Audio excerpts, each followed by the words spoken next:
नमस्कार, स्वागत है आप सभी लोगों का आपके अपने ऑनलाइन इंस्टीट्यूट टारगेट विद आलोक में। मैं रवि तिवारी करंट अफेयर्स की रटलो श्रृंखला के अगले अंक के साथ आपके समक्ष उपस्थित हूं।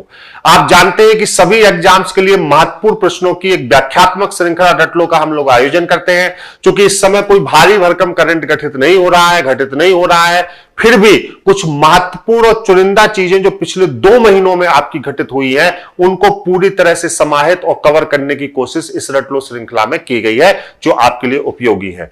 आगे बढ़ने से पहले मैं एक और जानकारी दे दूं कि जब आप हमारे डिस्क्रिप्शन में जाएंगे तो वहां पर करंट अफेयर्स से संबंधित हमारे वेबसाइट और टेलीग्राम के लिंक है।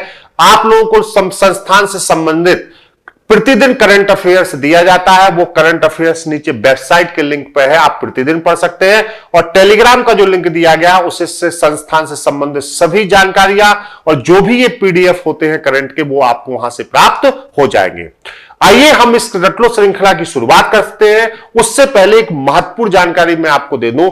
आने वाले समय में बीईओ, पीसीएस सहित यूपीएसआई लेवल पर बहुत सारी परीक्षाओं का आयोजन होना है।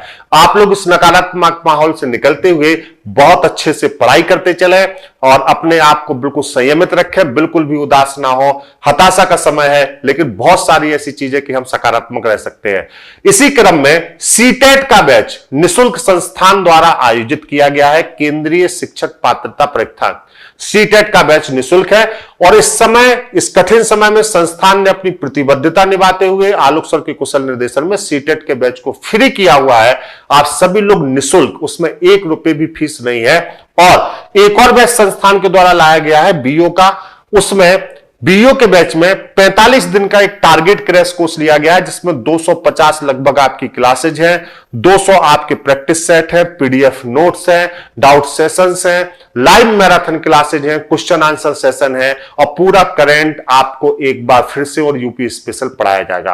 तो एक जबरदस्त क्रैश कोर्स आपकी निरंतरता के लिए लाया गया है। बीईओ के जो 16 अगस्त को एग्जाम होने वाला है, इस क्रैश कोर्स से जुड़ने के लिए यह संस्थान का व्हाट्सएप नंबर है। इस संस्थान के व्हाट्सएप नंबर पर केवल आप एंट्री बीईओ लिखकर भेजिए और हमारी टीम आपसे संपर्क करेगी। जिन छात्रों ने प्रवेश ले लिया है वो बिल्कुल भी परेशान ना हो। कल शाम से उनको जोड़ने की प्रक्रिया प्रारंभ हो जाएगी। प्रतिदिन 3 कक्षाएं आप लोगों को मिल रही हैं। वैसे रीजनिंग का समय है, पिछले 7-8 दिन से लगातार मैं आप लोगों को रीजनिंग इस समय पढ़ा रहा था। कल 9 बजे मैं रीजनिंग के ही साथ मिलूंगा, क्योंकि बहुत दिन से करंट का सेशन नहीं हुआ था और आप ही लोग कमेंट में लिख रहे थे। तो आप लोगों के लिए करंट के सेशन की एक जबरदस्त रटलो के साथ मैं उपस्थित हूं। यह आपका व्हाट्सएप नंबर है वीओ के लिए। इसके बाद आइए शुरुआत करते हैं हम लोग करंट अफेयर्स के उस सेशन की। पिछले 2 महीनों में करंट अफेयर्स में कोरोना काल में जो भी प्रगति हुई है, उसको हम प्रश्नोत्तर के माध्यम से व्याख्यात्मक रूप से देखते हैं, ताकि पूरा करंट अफेयर्स 2 महीने का आपको बिल्कुल क्रिस्टल क्लियर और स्पष्ट हो सके। इसी क्रम में पहला जो प्रश्न है वो आपके सामने है, जिसमें लिखा हुआ है, निम्नलिखित में से किस स्थान को उत्तराखंड राज्य की ग्रीष्मकालीन राजधानी बनाया गया है। देखिए, 2 राजधानियों का प्रावधान पहले भी स्वतंत्रता के बाद कई राज्यों ने फॉलो किया है, हालांकि अब नहीं है। जैसे महाराष्ट्र में 2 राजधानियों का प्रावधान रहा है, हिमाचल प्रदेश में भी 2 राजधानियों का प्रावधान रहा है, तेलंगाना में तो 3 राजधानियां तक प्रस्तावित रही है। उसी क्रम में अगर हम इस प्रश्न की बात करें तो उत्तराखंड राज्य से संबंधित पूछा गया है। तो अभी कुछ दिन पहले ही उत्तराखंड के राज्यपाल और मुख्यमंत्री ने इसको मंजूरी दी। इसका सही उत्तर होगा गैरसैंण। गैरसैंण स्थान को उत्तराखंड राज्य की ग्रीष्मकालीन राजधानी बनाया गया है और अब यह उत्तराखंड 2 राजधानियों वाला राज्य हो गया है। 2 राजधानियों वाला राज्य उत्तराखंड हो गया है। आइए अगले प्रश्न की तरफ बढ़ते हैं। दूसरा प्रश्न है आपका, भारत सरकार ने निम्नलिखित में से किस पर 1 सेंटीमीटर की हरी पट्टी को अनिवार्य कर दिया। वैसे भी हरा रंग जब भी होता है, हम सभी लोग जानते हैं, हरा रंग पर्यावरण सुरक्षा को प्रदर्शित करता है या पर्यावरण से संबंधित गतिविधियों को प्रदर्शित करता है। अभी हाल ही में आपने देखा होगा कि BS6 मानक के जो वाहन हैं, उनको वाहनों पर BS6 मानक लागू किया गया है और केंद्र सरकार के सड़क एवं परिवहन मंत्रालय द्वारा 1 सेंटीमीटर चौड़ाई कितनी हो 1 सेंटीमीटर, 1 सेंटीमीटर चौड़ी पट्टी को BS6 मानक वाहनों पर अनिवार्य कर दिया गया है कि सभी BS6 मानक जो वाहन होंगे उनको 1 सेंटीमीटर चौड़ी पट्टी जो हरे रंग की होगी वो उस वाहन पर बनानी होगी, प्रदर्शित करनी होगी। तो इसका सही उत्तर हमारा क्या होगा, ए होगा। आइए तीसरे प्रश्न की तरफ बढ़ते हैं। महिला एशिया कप 2022 फुटबॉल की मेजबानी हाल ही में किस देश को सौंपी गई? भारत को यह मेजबानी सौंपी गई। इससे पहले 1979 में भारत ये मेजबानी कर चुका है। 1979 के बाद यह पहला मौका है जब भारत को इसकी मेजबानी सौंपी गई है ना। 2022 में खेल आयोजित होने हैं। वैसे भी बहुत दिनों से बहुत सारी खेल प्रतियोगिताएं आयोजित नहीं हो पा रही हैं, तो यहां पर 2022 की ये बात है, तो 2022 तक निश्चित रूप से हम इस खतरे से दूर हो जाएंगे और 2022 में भारत महिला एशियाई कप 2022 फुटबॉल की मेजबानी करेगा, जिसको उसने हाल ही में प्राप्त किया है। 1979 के बाद ये पहला मौका होगा और इसमें 12 टीमें भाग लेंगी, 12 टीमें भाग लेंगी। आइए चौथे प्रश्न की तरफ बढ़ते हैं।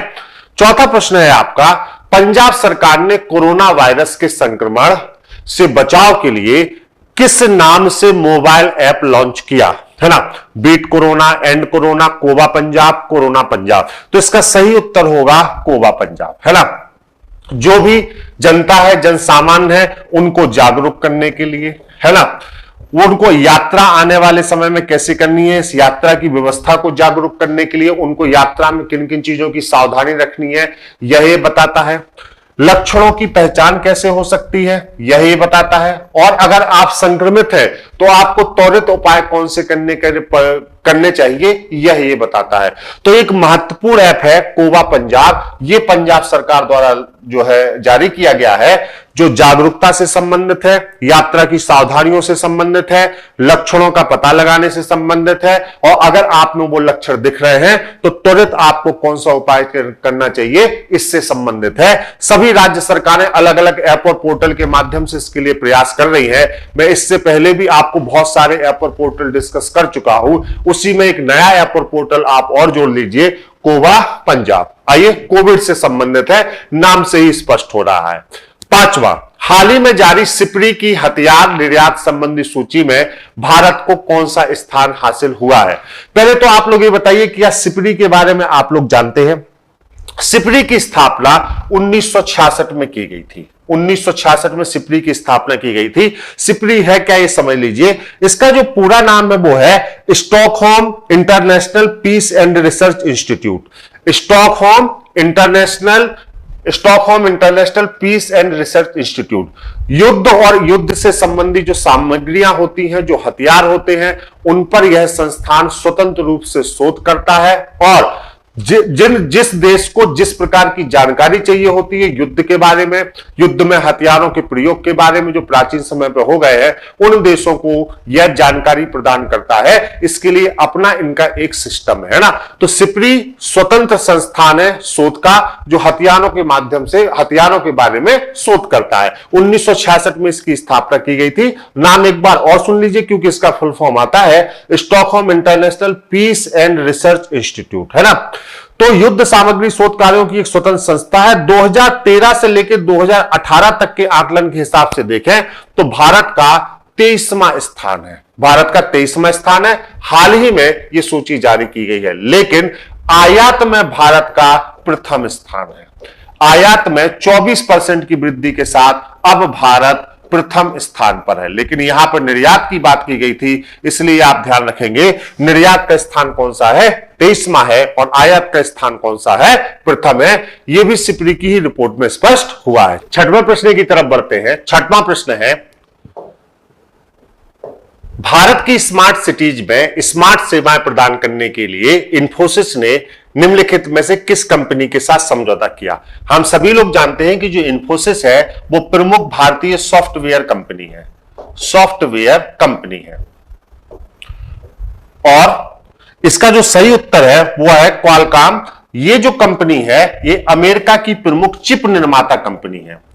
अमेरिका की प्रमुख चिप निर्माता कंपनी है। चिप बनाती है ये कंपनी। दोनों ने आपस में समझौता किया। क्यों समझौता किया? भारत की स्मार्ट सिटीज में स्मार्ट सेवाएं प्रदान करने के लिए इन स्मार्ट सेवाओं में प्रमुख है स्मार्ट स्टेडियम्स का निर्माण करना, स्टेडियम जो खेल कूद के लिए और अन्य आयोजनों के लिए प्रमुख होते हैं, स्मार्ट मार्केट का निर्माण करना और स्मार्ट इवेंट प्लेसेस का निर्माण करना, जहां पर बड़े बड़े आयोजन हो जाते हैं। तो ये सुरक्षित और smart event places, smart market और स्मार्ट स्टेडियम का निर्माण करेंगी दोनों कंपनियां आपस में मिलकर, और उसमें जो भी तकनीकी सुविधाएं देनी है दोनों कंपनियां आपस में मिलेंगी, मतलब उसमें भी ये सहायता करेंगी। आइए अगले प्रश्न की तरफ बढ़ते हैं।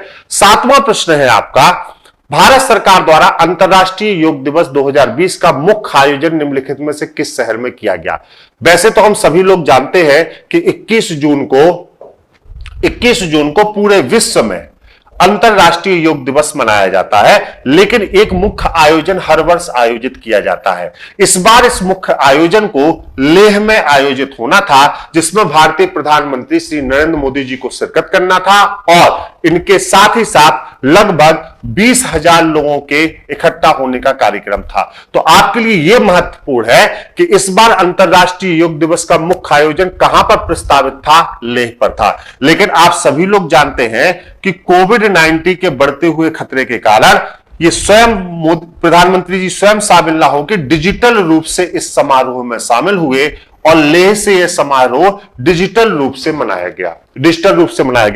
2014 से 21 जून को अंतरराष्ट्रीय योग दिवस मनाया जाता है। इस बार के खतरे को देखते हुए इस बार के योग दिवस की मुख्य थीम ही यही थी। क्या मुख्य थीम थी? कि घर पर योग और परिवार के साथ योग। क्या थी मुख्य थीम? घर पर योग, परिवार के साथ योग। तो अगर आपसे यह भी पूछा जाए कि अंतरराष्ट्रीय योग दिवस की मुख्य थीम क्या थी? घर पर योग, परिवार के साथ योग, है ना। चलिए 8वें प्रश्न की तरफ हम लोग बढ़ चलते हैं। यहां पर 8वां प्रश्न है, हाल ही में किस देश की संसद द्वारा पारित प्रस्ताव के अनुसार वहां के राष्ट्रपति 2036 तक पद पर बने रह सकते हैं, है ना।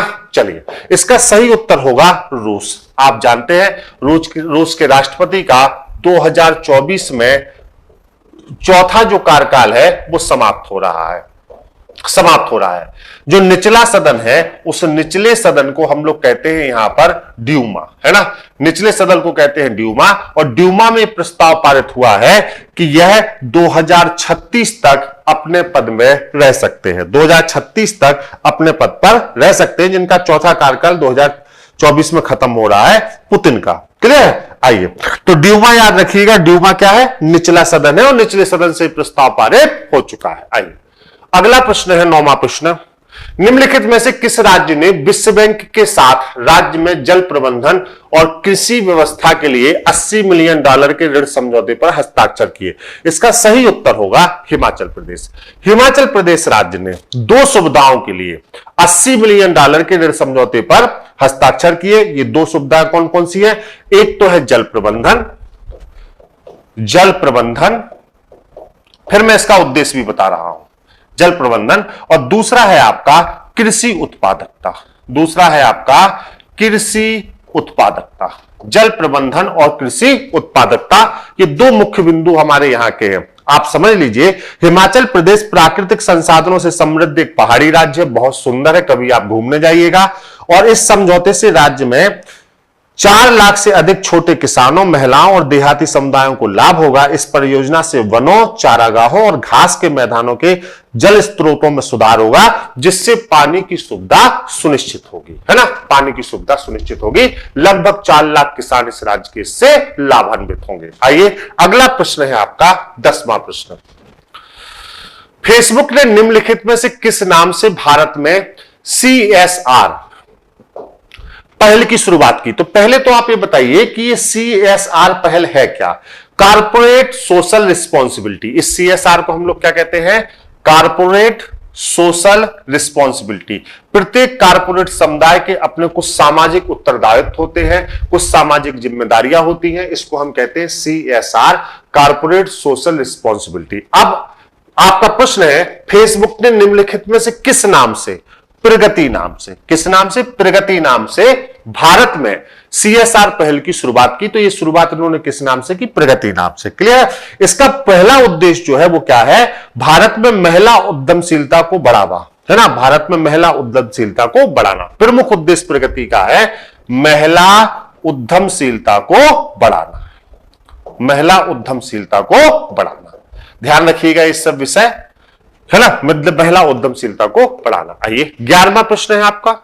हाल में केंद्र सरकार ने राष्ट्रीय बचत प्रमाण पत्र डाकघर में खोला जाता है। NSC मध्यम वर्गीय बचत के लिए सबसे महत्वपूर्ण साधन है। प्रत्येक डाकघर में जो भी मध्यम वर्गीय परिवार के लोग हैं, छोटी छोटी जगह से जुड़े हैं, सब NSC बॉन्ड्स के बारे में जानते हैं, है ना।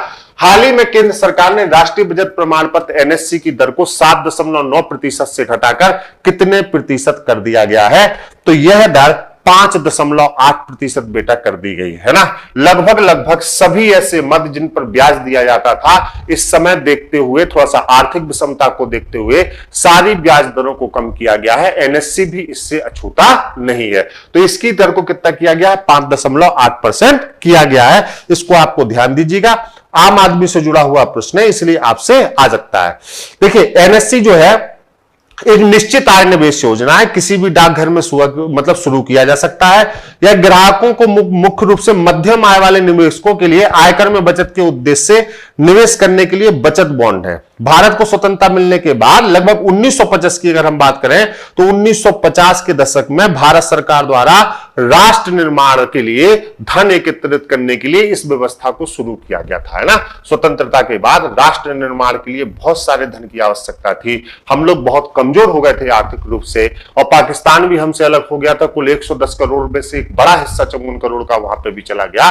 तो सरकार ने क्या किया? फिर भारत राष्ट्र निर्माण के लिए धन एकत्रित करने के लिए व्यवस्था की शुरू की, और अब धीरे धीरे व्यवस्था बढ़कर एक नए रूप में हमारे समक्ष विद्यमान है। तो इसका सही उत्तर होगा 5.8%। क्लियर। 12वां प्रश्न है आपका।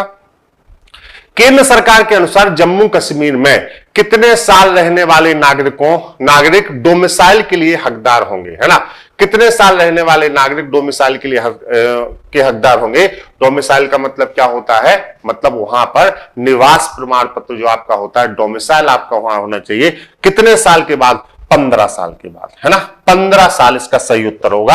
आप देख रहे हैं कि जम्मू कश्मीर से संबंधित सभी नियमों में एक हलचल चल रही है और वहां पर चीजें तेजी से परिवर्तित हो रही हैं, इसलिए इसका ध्यान रखिएगा। इसका सही उत्तर होगा, बताइए क्या? 15 साल। ठीक है। या जिन बच्चों ने 7 वर्ष तक प्रदेश की स्कूलों में पढ़ाई की है और 10वीं और 12वीं की परीक्षा दी है, वो भी डोमिसाइल के मतलब क्या होंगे? हकदार होंगे।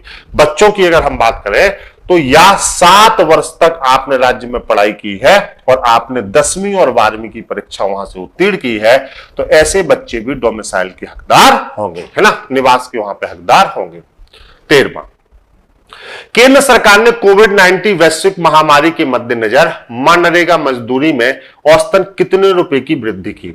मनरेगा एकमात्र ऐसा साधन है या ऐसी योजना थी स्वतंत्रता के बाद जिसने आम आदमी को सीधे प्रभावित किया, आम आदमी को आर्थिक रूप से मजबूत किया, है ना। इस समय में जहां पर सभी जगह से ब्याज कम किया जा रहा है, वहां पर मनरेगा की मजदूरी को बढ़ाया जा रहा है और इसमें एक निश्चित क्या किया गया है? वृद्धि की गई है। तो कोविड वैश्विक महामारी के मद्देनजर मनरेगा मजदूरी में औसतन कितने रुपए की वृद्धि की गई? तो अभी हाल ही में हम सभी लोग जानते हैं कि 20 रुपए की वृद्धि 1 अप्रैल 2020 से यहां पर की गई है। संशोधित रूप में 1 अप्रैल 2020 से जो वृद्धि की गई है वो कितने रुपए की गई है? 20 रुपए की वृद्धि की गई है। आइए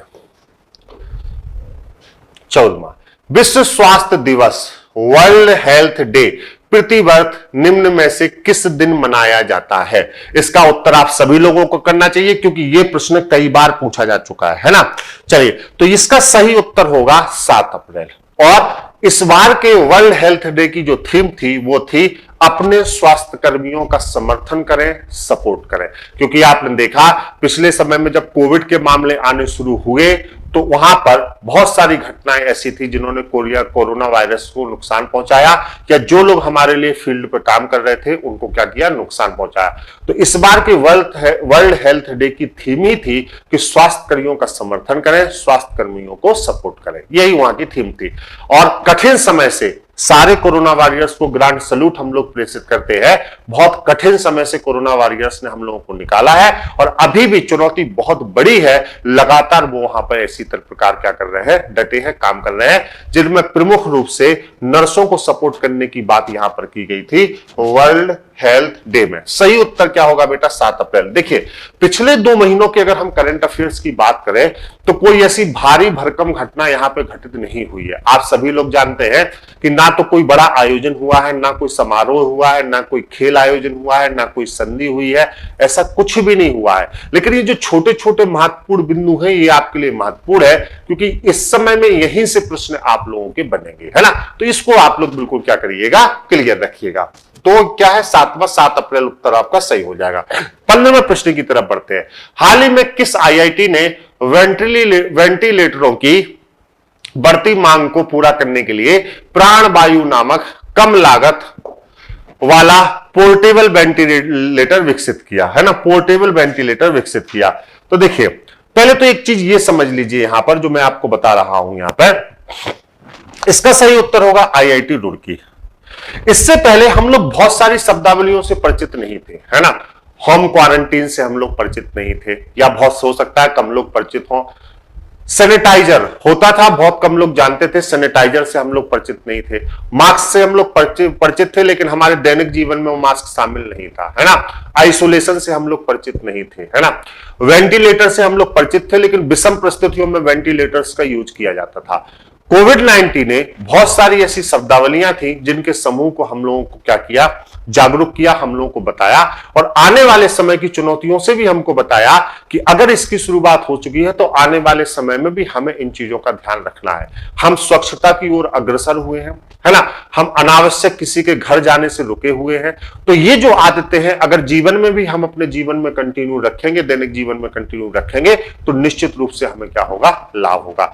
आईआईटी रुड़की ने यह कार्य किया है और इन्होंने क्या किया है, पोर्टेबल वेंटिलेटर को बहुत कम खर्चे में बनाया है। इसका सबसे बड़ा फायदा रेलवे को हो रहा है क्योंकि रेलवे अपने जो रेलवे के डिब्बे हैं उनमें वो जो इमरजेंसी व्यवस्था कर रहे हैं, जो हॉस्पिटल्स का निर्माण कर रहे हैं, जो वार्ड्स का निर्माण कर रहे हैं, जो आइसोलेशन सेंटर्स का निर्माण कर रहे हैं, वहां पर इन पोर्टेबल वेंटिलेटर्स को बहुत आसानी से यूज किया जा सकता है और एक स्थान से दूसरे स्थान पर ले जाया जा सकता है और मॉडिफाइड भी किया जा सकता है। तो आईआईटी रुड़की ने किया है और आने वाले समय में हम निश्चित रूप से कह सकते हैं कि जिस तरीके से भारत देश कार्य कर रहा है, आने वाले समय में हम अपनी स्वास्थ्य सुविधाओं के लिए या स्वास्थ्य सामग्रियों के लिए, चाहे वो पीपीई किट हो, चाहे वो वेंटिलेटर्स हो, हम किसी पर डिपेंडेंट नहीं रहेंगे, बल्कि हम स्वयं विकास कर लेंगे इन चीजों का और इसी क्रम में हम लोग आगे भी बढ़ रहे हैं। आइए 16वें प्रश्न की तरफ बढ़ते हैं। 16वां प्रश्न है, हाल ही में किस देश में आयोजित G20 देशों की वर्चुअल बैठक। ये एक महत्वपूर्ण आयोजन हुआ है जिसको आपको याद रखना है। G20 देशों की वर्चुअल बैठक कहां आयोजित की गई, ये एक सेपरेट ही क्वेश्चन है और ये क्वेश्चन आपके लिए बहुत जरूरी है अगर आपसे पूछा जाए। हालांकि पहला प्रश्न पढ़िए, हाल ही में किस देश में आयोजित G20 देशों की वर्चुअल बैठक में प्रमुख पेट्रोलियम उत्पादक देशों ने खनिज तेल की गिरती कीमतों को नियंत्रित करने के लिए आपसी सहमति से अपने दैनिक तेल के उत्पादन में कटौती करने का फैसला किया।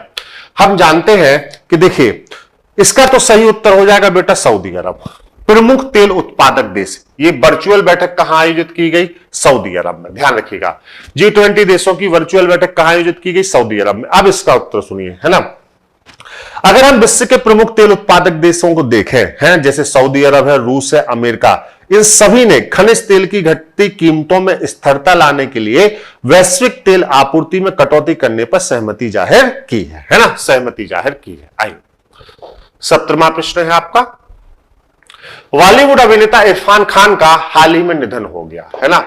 वे किस बीमारी से पीड़ित थे, COVID, lungs cancer, leukaemia cancer, neuroendocrine tumour. पहला वाला सही है।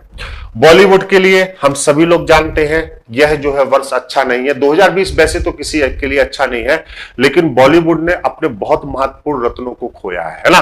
जैसे इरफान खान हो गए आपके, है ना। इरफान खान के अलावा ऋषि कपूर जी हो गए। अभी आपने देखा एक दिल दहलाने वाली घटना हुई, सुशांत राजपूत जी नहीं रहे, है ना। तो ये बहुत नुकसान का समय है बॉलीवुड के लिए। और इनको कौन सी बीमारी थी, अगर हम इरफान खान की बात करें तो न्यूरो एंडोक्राइन ट्यूमर था इनको, जिससे इनका निधन हो गया।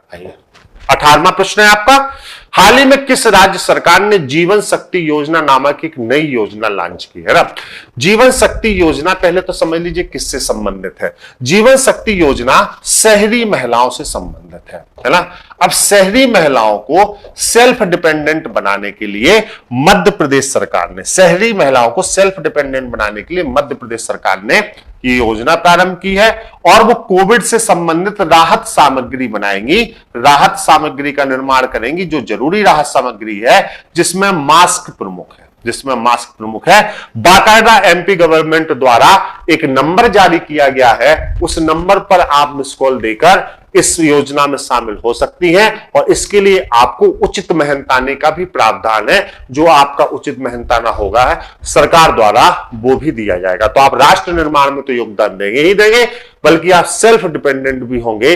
और इस समय आपको रोजगार की कोई दिक्कत ना हो। जो कार्यकारी महिलाएं हैं, जो छोटे छोटे कार्य करती हैं, उनके लिए मध्य प्रदेश सरकार की महत्वाकांक्षी योजना है। कौन सी? जीवन शक्ति योजना।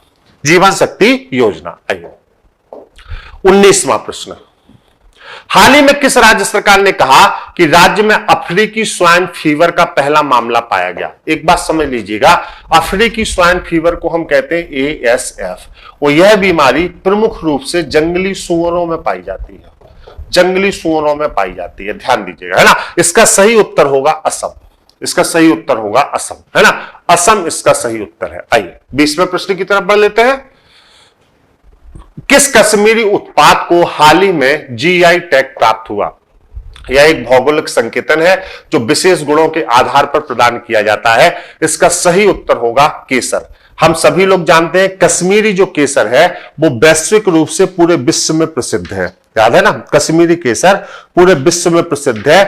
पुलवामा, किश्तवाड़, बड़गाम और श्रीनगर, फिर 4 जगह होता है। पुलवामा, किश्तवाड़, बड़गाम और श्रीनगर के क्षेत्रों में उगाया जाता है और 1600 मीटर की ऊंचाई पर यह उगाया जाता है।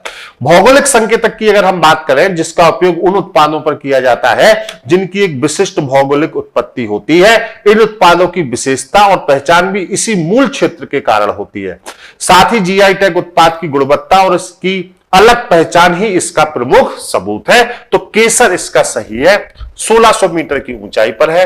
पुलवामा, किश्तवाड़, बड़गाम और श्रीनगर के क्षेत्रों में यह उगाया जाता है।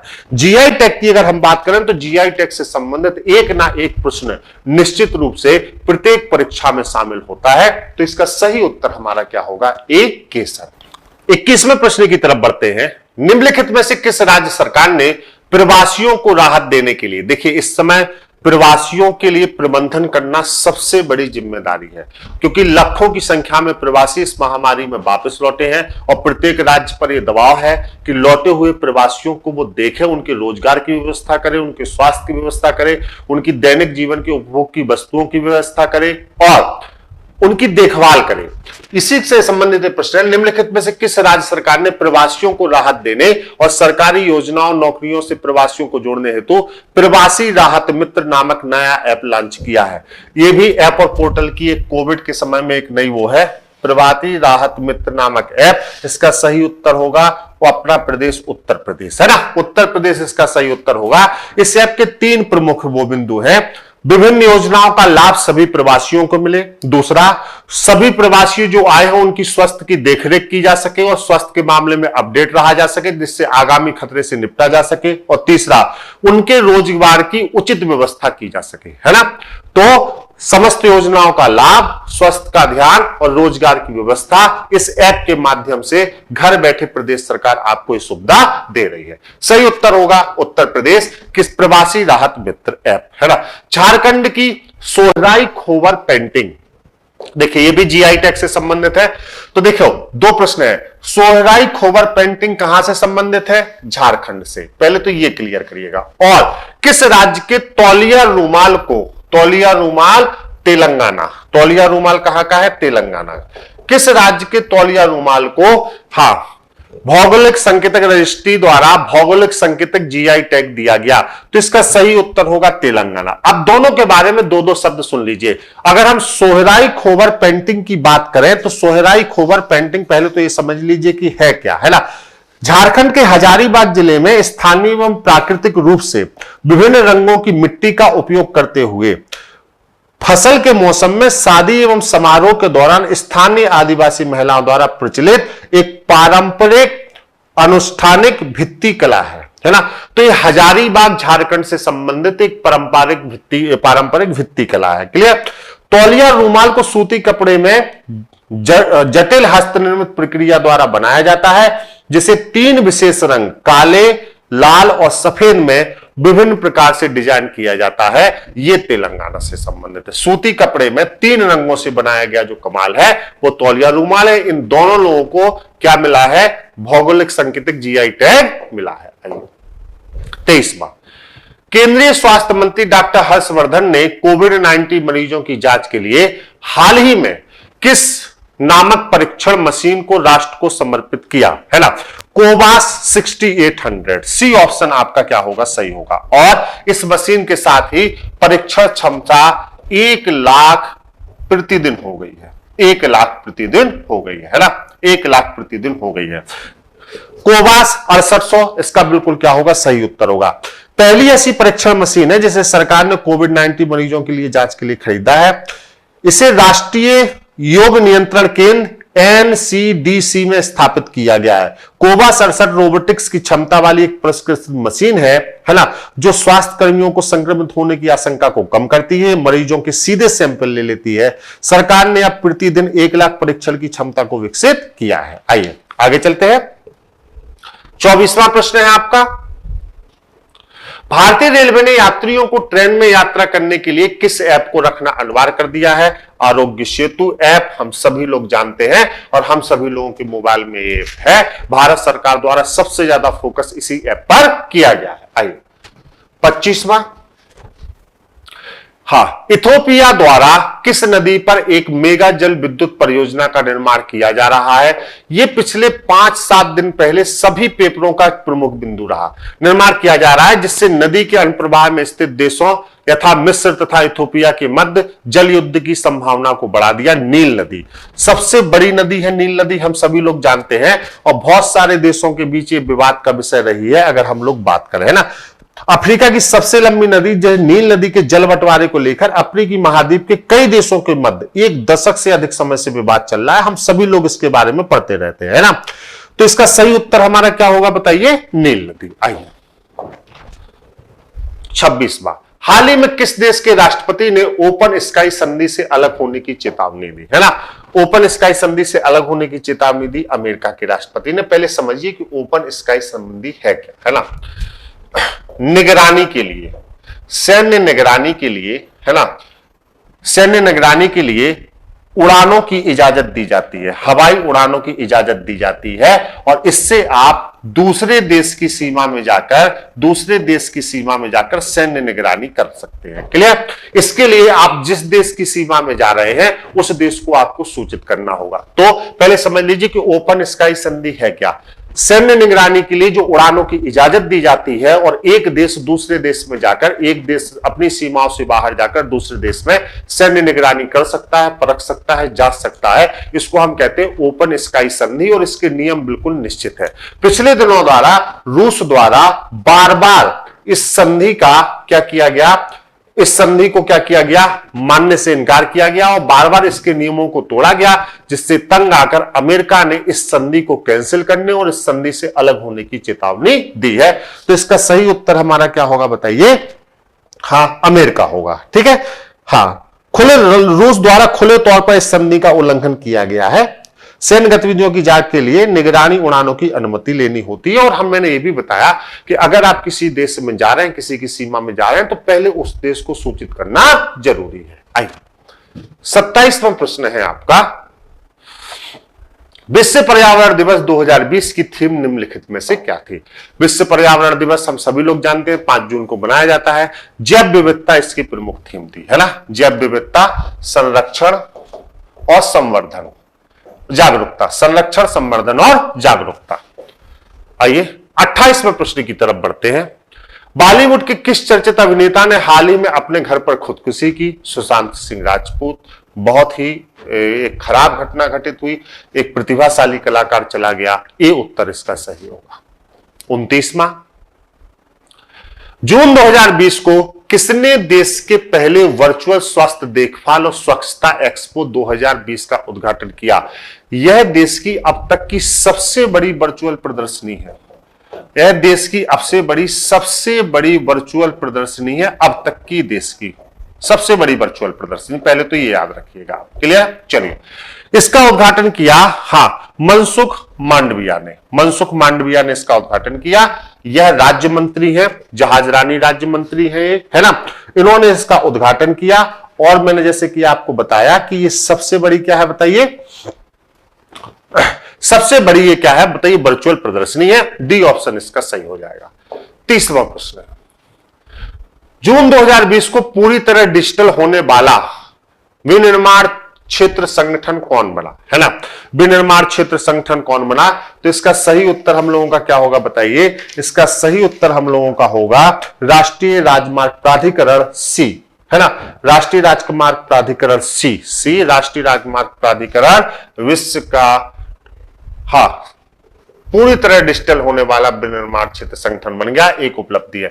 29वें प्रश्न में एक आपको जरूरी चीज और बताना चाहूंगा। एक बात, इस विश्व की सबसे बड़ी वर्चुअल प्रदर्शनी का जो आयोजन है वो फिक्की द्वारा किया जा रहा है। फिक्की द्वारा किया जा रहा है।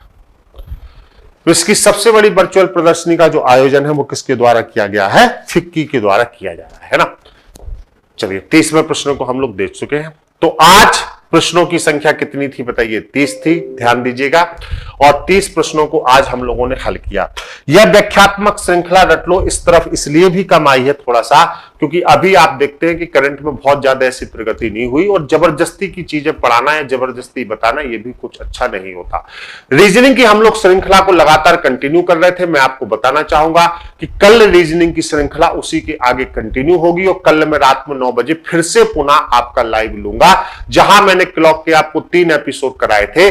सभी परीक्षाओं के लिए मैं आपको रीजनिंग पढ़ा रहा हूं और वहां पे भी मैंने आपको रीजनिंग लगातार कंटिन्यू किया है। उन तीनों ही एपिसोड को जिन्होंने नहीं देखा है आप देखिए। कल मैं आपको बताऊंगा कि थिंक विदाउट इंक तकनीक आपकी क्या होती है। थिंक विदाउट इंक, बिना स्याही के सोचना क्या होता है, और प्रत्येक प्रश्न को मैं आप लोगों को 2 से 3 सेकंड में हल कराऊंगा और मैं आपको बताऊंगा कि एग्जाम में प्रश्न हल नहीं करने होते हैं। जो पिछले 3 दिनों में मैंने आपको पढ़ाया है उसका मैं एप्लीकेशन क्वेश्चन आंसर कल आपको हल कराऊंगा और ये कक्षाएं अब बंद नहीं होंगी। तो कल भी आप रात में 9 बजे रहिएगा। क्योंकि करंट अफेयर्स बहुत दिनों से नहीं आया था तो मैंने सोचा कि एक बार पिछले 1.5-2 महीने का जो महत्वपूर्ण करंट है जो आपके लिए जरूरी है। वैसे तो देखिए, अगर दैनिक जीवन प्रतिदिन चल रहा है तो करंट दिन प्रतिदिन होता है, लेकिन सबसे जरूरी चीज यह है कि आपके पास वही महत्वपूर्ण सामग्री पहुंचे जो आपके लिए बहुत जरूरी है ना। तो वो महत्वपूर्ण सामग्री के साथ मैं आज आपके सामने उपस्थित था, तो इसको आप देखिएगा। कल रीजनिंग के साथ हम लोग यहां पर निश्चित रूप से मिलेंगे। और बीओ के 45 दिन के क्रैश कोर्स में एडमिशन आपका लगातार चल रहा है। बहुत सारे लोगों ने बीओ एंट्री लिख के भेजा है। बीओ की परीक्षा 16 अगस्त को आयोजित होनी है। नीचे डिस्क्रिप्शन में भी विवरण चल रहा है, आप इन नंबरों पर फोन करके भी प्रवेश ले सकते हैं। सारी प्रक्रिया नीचे चल रही है। आज मेरी तरफ से इतना ही। अपना ख्याल रखें। एपिसोड आपको कैसा लगा जरूर लिखिए। जल्द ही अगले रटलो के साथ आपसे मुलाकात होगी और कल रात में 9 बजे रीजनिंग के लिए आपसे मुलाकात होगी। Thank you so much. Love you all. Take care. अपना ख्याल रखिए। धन्यवाद।